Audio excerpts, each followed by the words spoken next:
is good. Man, it's been a few days, hasn't it? So from 2-week notice to bombing to retaliatory strikes, whatever those were, to peace now and an uneasiness there. It has been a hell of a couple days. There's no doubt about that.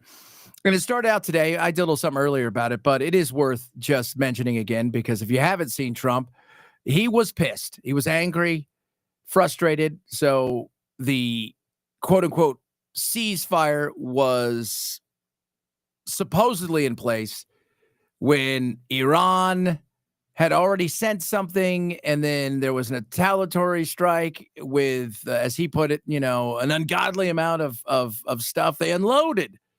Israel did on them, and I'm mad at everybody. And on his way to NATO, so he's heading over to NATO, big meeting over there, big NATO meeting in, I think he is in Holland, the Netherlands. And this is like, I think Trump's trying to just say, all right, like, here's the deal. Okay, this is what I think about this. We basically have two countries that have been fighting so long and so hard that they don't know what the fuck they're doing. Do you understand that? I do, because of my English, the grasp of English I have. And he's right.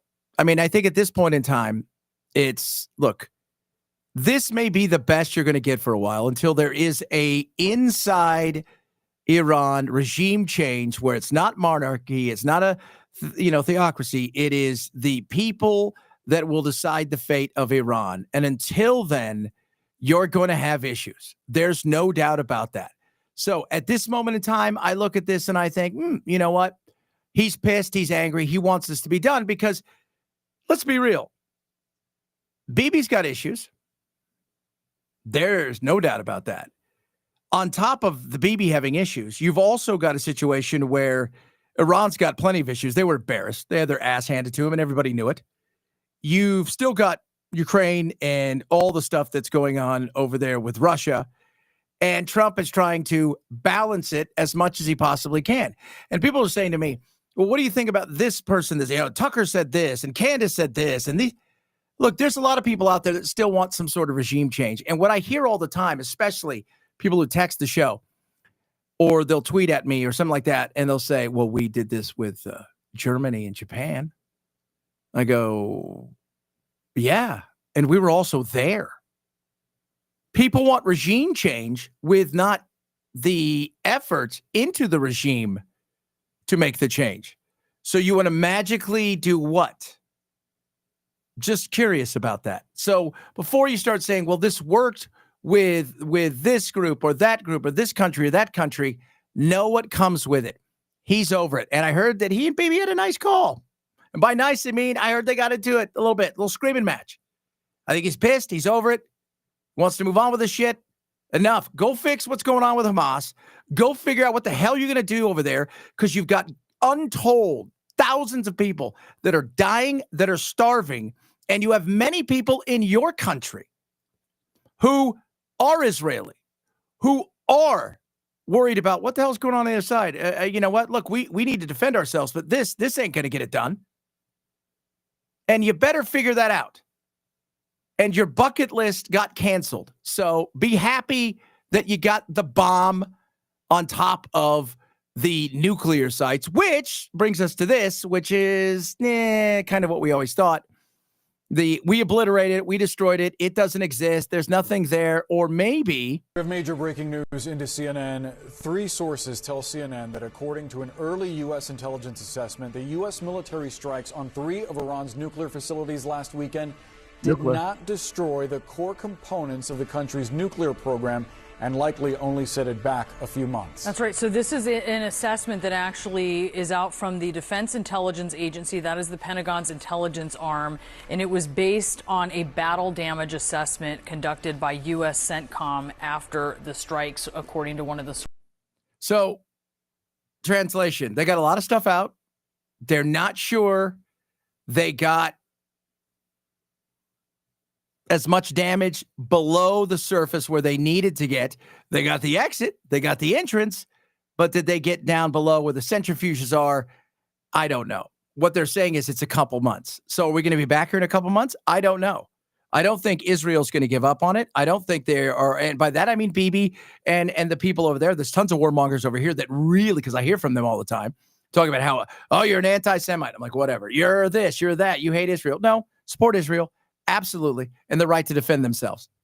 But at some point in time, this feels like a bucket list, and I keep saying that, by the guy that's leading Israel more than it does about let's do something real and try to get peace in the Middle East.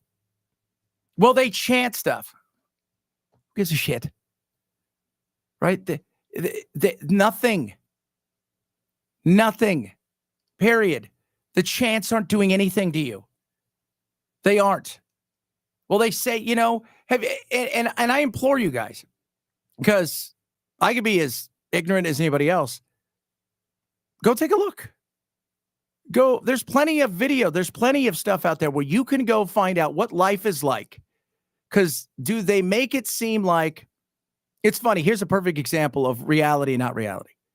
In the 60s and 50s, even into the 70s, under the Shah, there were areas that were very much wide open, free for all, women going to school and stuff like that. That was in parts of Tehran and stuff like that.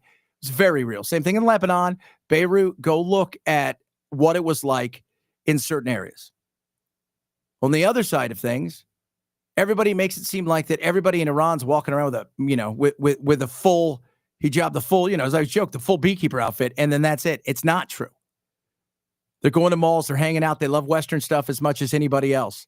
They're stuck between a rock and a hard place. And I feel like both these guys are in a pissing contest, and one of them is very weak, and the other one is kind of being propped up by Trump and America. And this is not a place for us and the world to be. It's not a good place. Now, do they still have nukes or nuke material? Yeah, I'm sure they got plenty of it. Somebody said, rumors have it that the nukes just waiting on approval to be put on weapons. I don't think they're that far. And by the way, that's a process. And here's the other thing. Did we push them into, well, now that this has happened, why wouldn't we want to get nukes? Everybody thinks they would get nukes today and then they would just start bombing everything. No, that's mutually assured destruction. So that's probably not going to happen. China would say, what the hell are you guys doing? Right? Because today Trump said, hey, if you guys want to buy oil from Iran, you can, China. You haven't done it for like 3 years, except, through the backdoor weird channels. But buy some from us too. That'll be good. So do they have nukes? I probably don't think they have nukes. I think they're still a year or two away from being able to build something that is deliverable. But wouldn't you want to at this point in time if you're going to be threatened all the time? If this is what you're going to get? Because in reality, nukes, everybody thinks nukes, you get them and tomorrow it's like, oh, okay, we got a nuke. Let's fire it off. No, it's, hey, guess what? We got a seat at the big table. I don't have to worry about somebody overthrowing our regime because there's a fear factor that if you try to come and do something to us, we can answer in a way that is big. That is big. Now, do I think the world's a better place without nuclear bombs? And yes, absolutely. Do I think the world is a better place if Iran? I worry less about the leadership because everybody wants to stay in power, more about a madman if they fell apart getting a hold of something and either selling it to some group or using it themselves, having nothing to do so much with Iran or the nation, but some twisted fucking ideology. We'll find out what happens. No doubt it's going to be very interesting. We move from there, kids. We're moving quick tonight because I got a lot of stuff still to do. My son's here visiting. We're going to watch a movie and relax. And I've been doing like so many shows the last couple of days. I was like, my goodness me. Cudahy, California is a small hamlet, except it's not really a hamlet. It's an area in Southern California, Bell Gardens. And this is the vice mayor. So like second in charge. Talking about ICE and what's going on in their community, and then asking the people, Vice Mayor Gonzalez, asking the people, hey, so where are all the gangs to help us fight? Excuse me? Yeah, where's all the gangs? Why aren't you out here fighting? Why aren't you taking on ICE? Right? You like territory. Not for nothing, but I want to know where all the cholos are at in Los Angeles. 18th Street, Florencia. Where's the leadership at? Because you guys are all about territory, and this is 18th Street, and this is Florence, and you guys tag everything up, claiming hood. And now that your hood's being invaded by the biggest gang there is, there ain't a peep out of you. It's everyone else who's not about the gang life that's out there protesting and speaking up. We're out there like fighting our turf, protecting our people. And like, where you at? Bien calladitos, todos los chulitos. I'm like, dude, they're running amok all up in on your streets and in your city. And peep, when the big gang guns come in, nothing but like quiet, and we're out here, the regular ones that have never been jumped in, out here calling things out trying to organize people, trying to do the thing. So don't be trying to claim no block, no nothing. If you're not showing up right now, trying to like help out and organize, I don't want to hear a peep out of you once they're gone, trying to claim that this is my block. This was not your block. You weren't even here helping out. So whoever's the leadership over there, just fucking get your members in order. My God, that is insane. Could I just say that? That's insane. That's the vice mayor of Cudahy, California, asking the question, hey, where are you guys? Just out of curiosity, gangsters, where are you? Why aren't you out here? Her name is Cynthia Gonzalez. Why aren't you out here protecting the neighborhood? Why aren't you out here throwing down? Why aren't you out here protecting your street? By the way, 18th Street, that's a bad gang.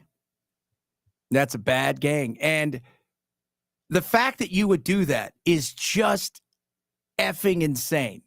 So yes, for those of you not keeping score, the FBI is going to be probing the politician who urged the gangbangers, hey, you guys should totally become a part of this. This seems like something you should do. You should be out here fighting. What the? I love what Bill Maloshin says of Fox News. Looks like someone drank too many mimosas. Yeah. You think so? Insane.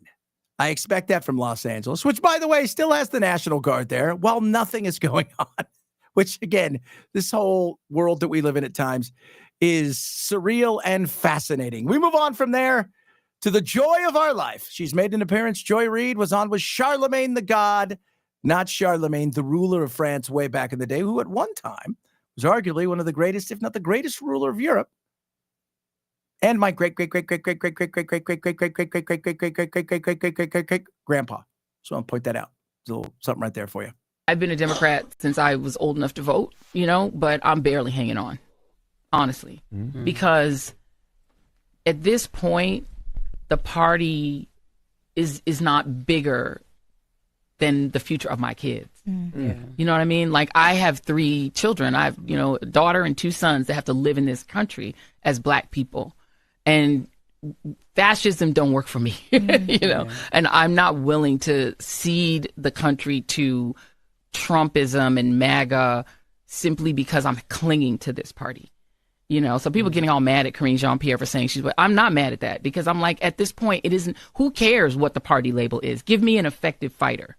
If Jasmine Crockett is the most effective fighter, give me Jasmine Crockett. And I really don't care what you have to move around or who you have to disappoint in order to give me her. Just give me her, because we need a leader.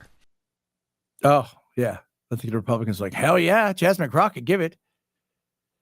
Once again, not what you're like.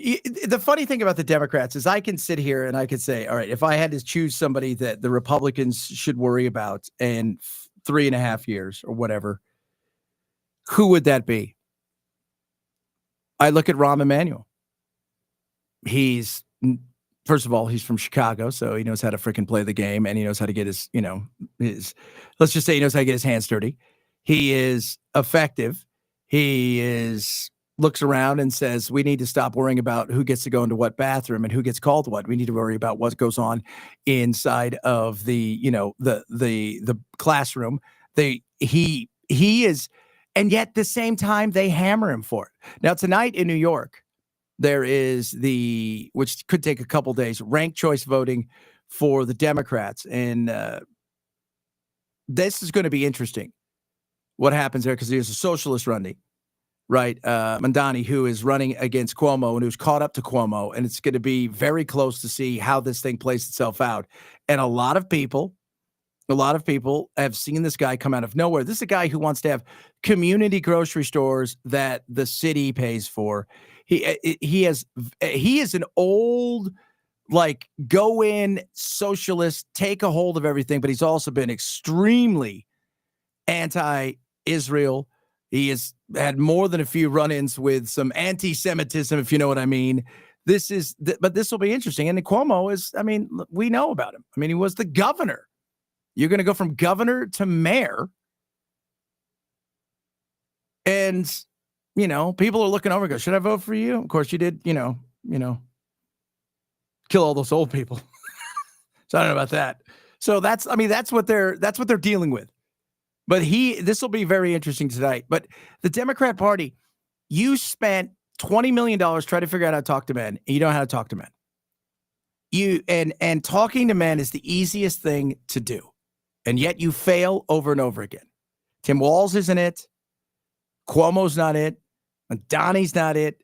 There are people out there where in the party, if you got out of the way and you allowed them to have a conversation and you didn't try to crush them when they say, if you've got balls, you're not a woman, guess what? You might see where you could get a little further. But I guarantee you they won't do that. They'll be beholden to activists and insanity. So, yes, if you want to have Jasmine Crockett and AOC run everything, I think the Republicans are A-okay with that. And tonight, speaking of the Democrats, and I don't know if she's a Democrat, I'm sure some of her is. And I say that not because she's a bigger lady, but because she's a medium. And she works in Wisconsin, doing several different things for the city of Madison. And how should I say this? There's a lot of people that live inside of her. Okay, y'all, I need a little real talk for a minute. Helping Carolyn Ann tell the world what a spirit medium and channel is her goal now. Carolyn Ann, you can speak freely. We're also here. I, Carolyn Ann Kratowitz, am a spirit medium and divine channel. Do you know what a spirit medium is? A spirit medium holds space for a spirit to come through from beyond. What is a channel, Carolyn Ann? A channel allows spirit to speak out their faith. So says Carolyn Ann's guidance team. We like to slip in and out of this girl's fun, factual, funny ways of the world funny forward. Don't be so funny in the ways of the world order forward, Carolyn Ann. We need you to be serious. Serious. Do you know how serious the what on earth? You have to be serious and not such a liar. Okay, I'm not. Okay, we've had enough of her. I think she's a little help there. She's a medium. I prefer an extra large or a large, but whatever. She makes almost $100,000 a year. She's an innovative problem solver. Some of them are. Some of them are just pain in the ass, apparently. Serving to catalyze individual and organizations, as well as community forward with a demonstrated work history in government administration. That is awesome. Could you imagine that? Hey, go ask her what we have to do today. I don't know. We'll see. Go over there. Pave the roads. Oh, my God. Every once in a while, you need to laugh. You do. You need to laugh. With all the chaos between Iran, the economy still in a situation where we are trying to figure out what's happening because more and more people, consumer price index came out today. And as well, the consumer confidence index came out today. People are expecting things to slow down. They're expecting a recession in the latter half of the year. That's a possibility. I'm not going to say no because I don't know what's going to happen. But you've got all this stuff happening. Iran, Ukraine, you still got the immigration issue. We have all of these things going on. And it's just nice to know that there are people out there who are channeling other people while getting paid to do it at work. Do that tomorrow at your work. Let me know how it goes. I would appreciate that. Because, man, makes my heart smile. You guys have a great night. We will do it again. I'm going to be off tomorrow. Thursday and Friday, we'll do a lot of stuff. I might do some stuff early tomorrow. Follow along across all my social media. At Chad Benson Show is your X, your Insta. Chad Benson Show TV. Check out the Facebook as well. And go to chadbensonshow.com. 6 to 9 a.m. Pacific nationwide on the radio and 9 to noon. And we're on about 100 stations nationwide. And we'd love to let you know that we're there and hit us up when you can. We appreciate that. And also go to chadbensonshow.com and check out the cool stuff we have available for you. You guys have